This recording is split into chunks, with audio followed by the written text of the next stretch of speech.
300 उसकी जो है तुम्हारी ये विड्थ है और 500 उसकी डेप्थ है। ठीक है, क्लियर स्पैन भी दे दिया उसने 5 मीटर का। ठीक है भाई।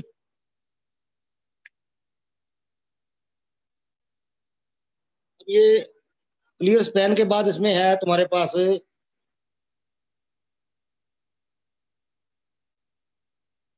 एक तो बीरिंग ऑन वॉल है 300 mm दीवार पे जो इसकी रेस्टिंग है। ठीक है। Main tensile reinforcement 3 bar of 20 mm dia. ठीक है। टेंसाइल reinforcement कहाँ पड़ेगी हमारे सिंपली सपोर्टेड बीम में, नीचे पड़ेगी। ठीक है। तो इसमें अब 20 mm की 3 बार डालनी है। ब्रैकेट में लिखा है out of which 1 bar is bent up at L/7। इन 3 में से जो एक बार है बीच वाली, ये सपोर्ट से L/7 के ऊपर से बेंट अप है, क्रैंक्ड है। ठीक है। तो ऐसे ही जो कंप्रेशन रिइंफोर्समेंट दी है इसने, इसमें 2 बार 16 mm डाया। ठीक है भाई। स्टिरअप दी है 8 mm डाया 2 लेग्ड। ठीक है भाई। At the rate 200 mm centre to centre. 2 legged का तुम्हें पहले बताया था मैंने कि जब हम स्टिरअप ऐसे डालेंगे, एक स्टिरअप ये वाली,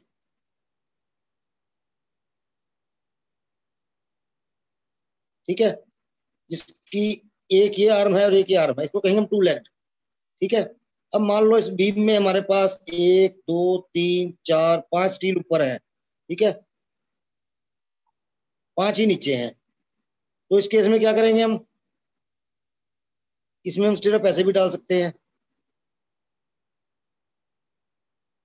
एक स्टिरअप ये हो गई और एक स्टिरअप हमारी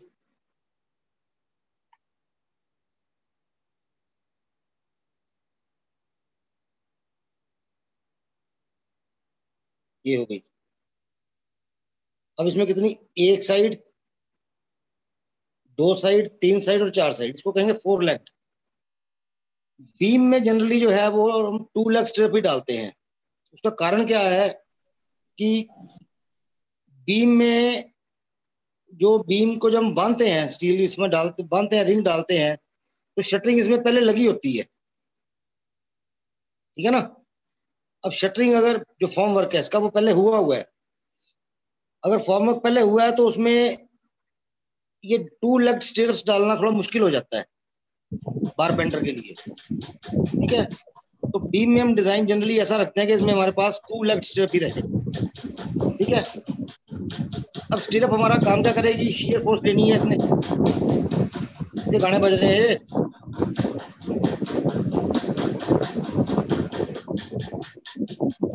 किसका बज रहा है गाना भाई?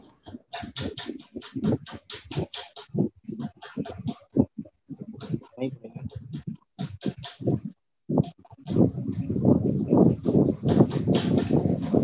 मनोज का चल रहा है जी। है मनोज का है। इसका चल रहा है,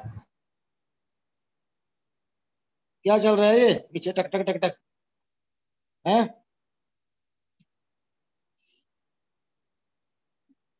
चलो। अब तो बात थी हमारी 2 लेग की। ठीक है। तो 2 लेग स्ट्रिप हो गई तुम्हारी इसमें। नीचे इसके वैसे 3 बार हैं, 1 2 3। ये बार कौन सी है हमारी, 3 बार 20 mm डाया, और 2 बार ऊपर है ये वाली, ये है हमारी 16 mm डाया। इसकी ड्राइंग है हमारे पास ये वाली।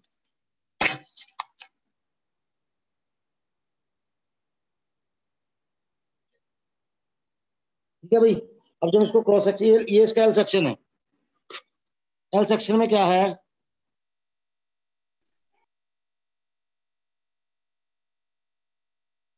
ये जो नीचे दिखा रखा है ये एरो, 3 बार 20 mm डाया। एक बार उसने कहा है L/7, ये स्पोर्ट है हमारी, स्पोर्ट के L/7 से, यहां से L/7 से, ये L/7। ठीक है। L/7 से ये बार बेंट अप है। ये जो हमने L/7 लेना होता है जब भी लेना है, ये हमने स्पोर्ट के सेंटर से लेना है। ठीक है भाई। ये है L/7। ठीक है। अब L/7 से बार एक बेंटअप है, ये बीच वाली 3 में से एक है सेंटर वाली। वो जो बेंटअप वाला पोर्शन है वो ये है। इसका मतलब जो ये हिस्सा है यहाँ वाला, यहां से एक बार ऊपर चली गई, बाकी कितनी बची, नीचे 2 रह गई। ठीक है, ऐसे ही ऊपर वाली जो कंप्रेशन स्टील है ये कितनी है हमारे पास, 2 बार 16 mm डाया कंप्रेशन बार्स। ठीक है, अब ये बीच में तो 2 हैं, लेकिन एंड पे जहां पे सपोर्ट है इसमें, यहाँ पे L/7 हुआ है, यहाँ से ऊपर उठी है और यहाँ पे आके इस हिस्से में कितनी हो गई, ये 3 हो गई। अगर मैं इसको यहां से काट के देखूंगा तो मुझे क्या दिखेगा, नीचे दिखेंगी 3 बार्स और ऊपर दिखेंगी 2। लेकिन अगर मैं इसको यहां से काट के देखूंगा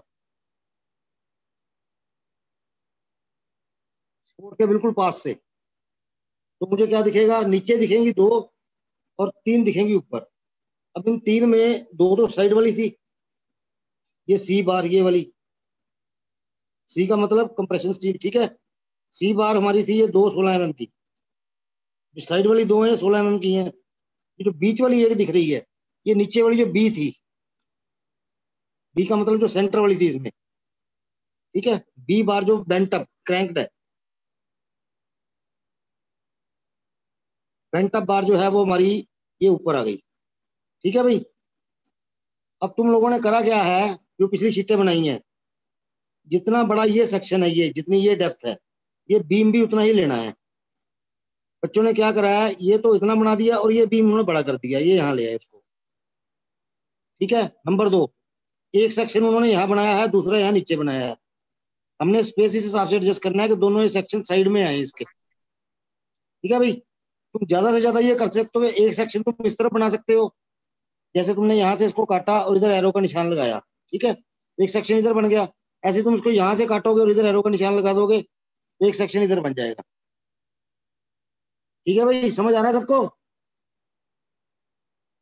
अरे बोल लो कोई, सो गए क्या? यस सर, आ रहा है आ रहा है। जी सर, आ गया। आ रहा है, आ रहा है। ठीक है, अब समझ आ गया यहाँ तक। ये तो तुम्हारा ये है एक शीट जो अगली बनानी है ना, चौथी शीट, उसमें एक तो ये क्वेश्चन है। ठीक है, इसको मैं बाद में PDF में कन्वर्ट करके तुम्हें डाल देता हूँ अभी ग्रुप में। ठीक है भाई, अब सबसे पहले हमारे पास इसमें मुद्दा क्या था कि हम डबली रीइंफोर्स बीम डालते हैं उसकी डेप्थ को कम करने के लिए। कई बार क्या होता है कि हमारे पास स्पैन बहुत ही ज्यादा होता है और लोड भी बहुत ज्यादा होता है। मान लो एक बीम हमारे पास 40-45 फुट स्पैन का है, 40 फुट का। 40 फुट का मतलब हो गया तुम्हारा तकरीबन 12-13 मीटर, बहुत बड़ा बीम है। ठीक है, लंबा लेंथ है इसकी ज्यादा, और उस पर लोड भी काफी है। उस केस में क्या होगा कि हमें उसकी टेंसाइल स्टील भी डालना पड़ेगा, कंप्रेशन स्टील भी डालना पड़ेगा, और हमें ना चाहते हुए उसकी डेप्थ भी बढ़ानी पड़ेगी। समझ आ गई बात? उसकी डेप्थ भी कंपैरेटिवली ज्यादा हो जाती है। ठीक है, ऐसे बीम को हम कहते हैं डीप बीम। क्या कहेंगे? Deep beam. क्या कहेंगे भाई? ऐसा बीम जिसकी डेप्थ नॉर्मल बीम से या कन्वेंशनल जो जनरल बीम है उससे ज्यादा हो, एक्स्ट्रा ऑर्डिनरी हो, उसको हम कहेंगे डीप बीम। ठीक है, तो डीप बीम में क्या है, हमारे पास क्या कॉम्प्लिकेशन है, जब बीम ज्यादा गहरा हो जाएगा, मान लो ये गहराई है बीम की, इतना बड़ा बीम इतना लंबा हो गया। ठीक है भाई, अब इसमें मान लो ये तुम्हारा न्यूट्रल एक्सिस है, ये ऊपर वाला हिस्सा कौन सा है, ये कंप्रेशन जोन हो गया सारा, और नीचे वाला टेंशन जोन। ठीक है, हमने करा क्या है, अब टेंशन कैसे होगी इसमें, मान लो इस बीम के ऊपर मैं ऐसे लोड डालता हूं। ठीक है, ये बीम ऐसे मुड़ेगा। ठीक है, ठीक है भाई, अब तुम ध्यान से देखो कि ये इसकी सेंटर लाइन है, वो जो न्यूट्रल एक्सिस में कह रहा हूं। न्यूट्रल एक्सिस से नीचे जो ये लास्ट वाला किनारा है, यानी कि ये वाला किनारा, ये सबसे ज्यादा टेंशन में है। जैसे जैसे ऊपर जाता जा रहा है इसकी टेंशन कम होती जा रही है। ठीक है, अगर तो बीम की डेप्थ या टेंशन जोन इतना लंबा ना हो फिर तो इससे कोई फर्क पड़ने वाला नहीं होता, क्योंकि जितनी बाकी की ये स्ट्रेंथ है कंक्रीट को देनी है वो स्टिरप्स दे देती हैं। ठीक है, कई बार क्या होता है कि स्टिरप्स भी इतना वेट नहीं ले पाती है, इतना फोर्स नहीं ले पाती, तो उस केस में हमारे पास क्या चारा बचता है ऐसे बीम में, जैसे इसमें तुमने नीचे मेन स्टील डाली, 5 बार नीचे आ गई, 3 ऊपर आ गई। ठीक है, 25 mm डाया की आ गई है सारी। अब ये हमारे पास रिंग भी आ गया इसके ऊपर। अब इस रिंग के बाद ये जो इतना हिस्सा बचा है सारा, इसमें हालांकि ये जो स्टिरप्स हैं ये हम साइड से देखेंगे तो दिखेंगी, लेकिन ये बीच का जो हिस्सा है सारा ये खाली कंक्रीट है। ठीक है, तो स्टिरप्स में एक इफेक्ट आता है बकलिंग का, स्टिरप्स जो ऐसे मुड़ जाती हैं। ठीक है, उसको रोकने के लिए हम क्या करेंगे, हम मान लो एक सरिया में यहां बांध देता हूँ, एक यहां बांध देता हूँ, एक यहां और एक यहां, ये 4 सरिये और बांध देता हूँ मैं। ठीक है, इस बीम के एक्सट्रीम टेंशन फाइबर पे स्टील था, एक्सट्रीम कंप्रेशन फाइबर पे स्टील था, कंप्रेशन लोड देने के लिए कंक्रीट सफिशिएंट है। ठीक है, टेंसाइल जोन में हमारे पास कंक्रीट की अमाउंट ज्यादा हो गई है। कंक्रीट क्योंकि एक बार कंक्रीट अगर क्रैक आ गया तो उसके बाद ये फेल है, फिर ये रुकेगा नहीं। तो हम चाहते हैं कि इसको भी थोड़ी सी सपोर्ट मिल जाए, एडिशनल सपोर्ट। तो उसके लिए हम क्या करेंगे, ये 2 बार साइड में लगा देंगे। ये भी हो सकता है कि टेंशन जोन में हम 2 की जगह 4 लगा दें, इसको हटा के, और कंप्रेशन में 2 ही रखें। ठीक है, ऐसी रीइंफोर्समेंट जो बीम की टॉप और बॉटम के अलावा साइड्स में प्रोवाइड की जाती है, इसको हम कहते हैं साइड फेस रीइंफोर्समेंट। ठीक है भाई, अब एक ड्राइंग तुमने बनानी है साइड फेस रीइंफोर्समेंट वाली, वो भी तुम्हें मैं बता देता हूँ कौन सी है।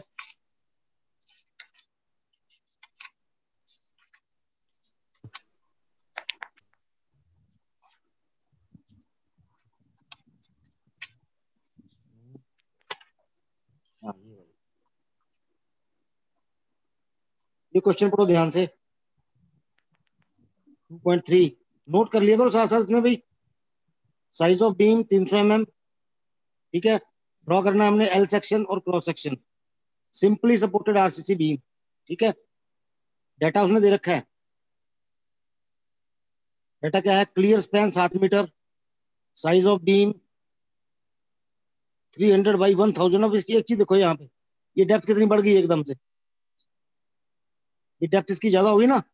बाकी बीम में हमारे पास डेप्थ कम थी, जैसे ये वाली फिगर है, इसमें डेप्थ हमारी कितनी है, 300/500। इसके डाटा में क्या आ गया, एकदम से डेप्थ बढ़ गई। तो अब डिजाइन में इसने क्या किया, डिजाइनर ने, इसमें हमें साइड इन्फोर्समेंट डिजाइन करनी पड़ गई। ठीक है, bearing of wall 500 mm, main reinforcement 4 bar 20 mm dia, और साइड फेस रीइंफोर्समेंट है तुम्हारी 2 bar 12 mm dia on each face. यानी कि एक हमारा ये लेफ्ट वाला फेस है, एक राइट वाला फेस है, ये बॉटम है, ये टॉप है। तो ईच फेस पे 2 बार, यानी कि 2 बार इधर और 2 बार इधर। बॉटम में कितनी है, 4। टॉप में कितनी है, एंकर बार 2। ये हमारी ड्राइंग बनी इसकी टोटल। ठीक है, स्टीरअप्स का वही है, 8 mm dia, 2 leg 200 centre to centre. यानी कि ये इसकी डिटेल ड्राइंग है। ये नीचे वाली जो है हमारी, ये 4 बार 20 mm डाया। ठीक है, ऊपर वाली 2 बार 12 mm डाया एंकर बार। ठीक है, ये वाली, ये दोनों, ये एरो लगा के दिखाया, side face reinforcement 2 bar 12 mm dia on each face. ठीक है भाई, अब जब हम इसको क्रॉस सेक्शन में देखेंगे तो हमें ये दिखेगा,